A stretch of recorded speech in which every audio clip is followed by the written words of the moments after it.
Hello, Mrs. Moriarty's art class. I am going to be demoing a simple sphere using watercolor, how to color a simple sphere. So we learned already in class in my previous video demos how to create a sphere using graphite. And we think about the 5 elements of light. We have our highlight, which is the brightest area, our midtone, which is the actual color, the core, the shadow, which is the deepest, darkest point on an object. We have some reflected light, any light that's bouncing off a surface back onto an object, and we have the cast shadow. So we're going to be creating this using watercolor. So I have my area set up. I have a jar of water, I have my watercolor, and I have a paper towel to dry my brush as I go. I also have a blow dryer plugged in because I'm going to be wanting to blow dry between layers. So I'm going to be layering the watercolor. I'm going to start with, you can do any color you want, but I'm actually going to start with a lighter color first and then slowly build up my darks. So I'm going to be layering a base of yellow down and just kind of coloring in the whole shape. Okay, so I'm going to be working in a layering process, so I'm actually going to want that layer to dry first. So I'm going to speed it up really quick.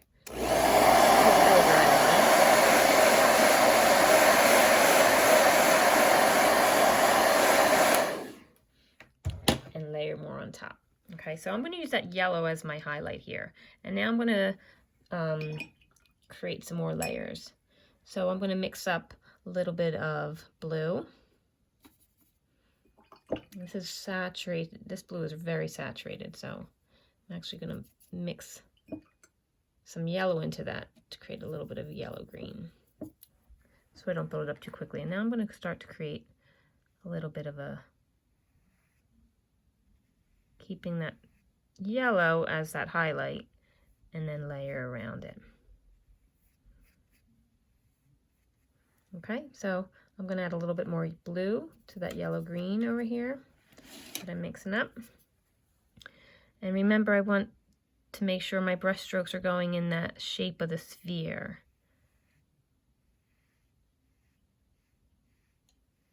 And I'm going to pull that down.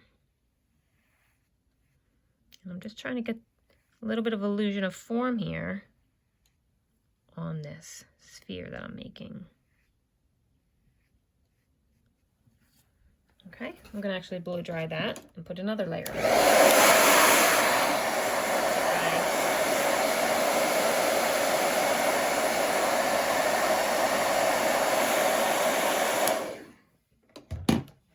Don't get too close to it because you don't want the water to go all over the place.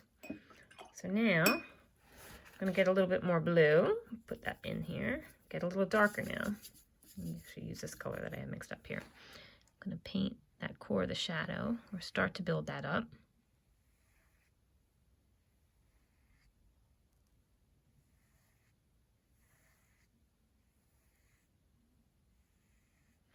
Now I want to have this as a little softer of an edge, so what I'm going to do is I'm going to clean my brush off, dry it off a little bit, and I'm going to just use my brush to kind of feather those edges together. Dry my brush off. So I'm kind of using a dry brush, and a clean dry brush, to soften those edges. And remember, I want to keep this nice and round. I don't want this to flatten out, so this should be nice and round as you go.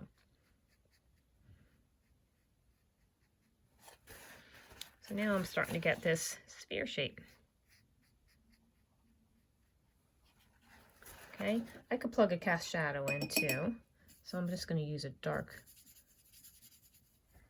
color here and go along the edge.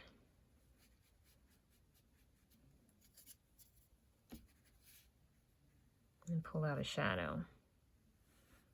The light's coming from this direction, so the shadow is going to be going in this direction here.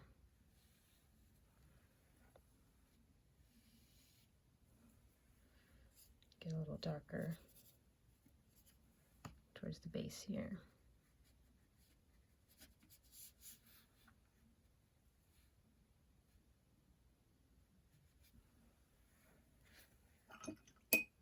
Now I can go even darker on the sphere. I could, if I wanted to make a more neutral of a color, add a little bit of a red in here. And I'll show you that. Because we learned about complements doing our color wheel. When you layer complements on colors, you'll create neutrals. So if I want to go even darker in here. Now if you don't want the paint to lift up, that's why you blow dry in between. And I didn't blow dry between this layer. So that paint underneath might be lifting up a little bit. So when you blow dry the paint, what it does is it sets it so it doesn't lift up. So we'll throw a little blow dryer on there.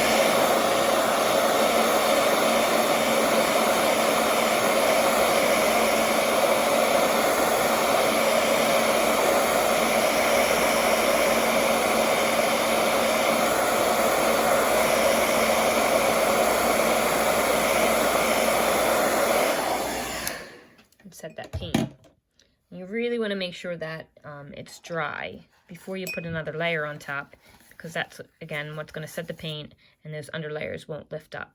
Okay, so watercolor is such a nice medium because it is all about the layering properties of it and the translucency properties of it.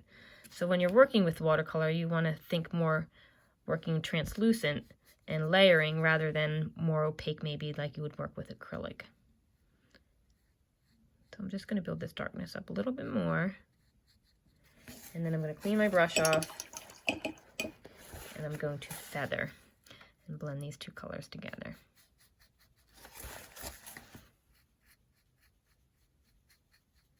And always have a paper towel. Dry off your brush as you're going.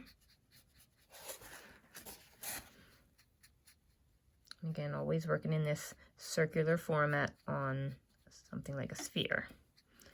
Get that illusion that we're creating this sense of form on a flat surface. Okay, if I wanted to throw a little bit of maybe more color into, for interest, to this cast shadow, I could. Color's lifting up a little bit. I'm just using simple, basic, something you'd see in an elementary classroom, watercolor here, because we got to use what we have during this distance learning.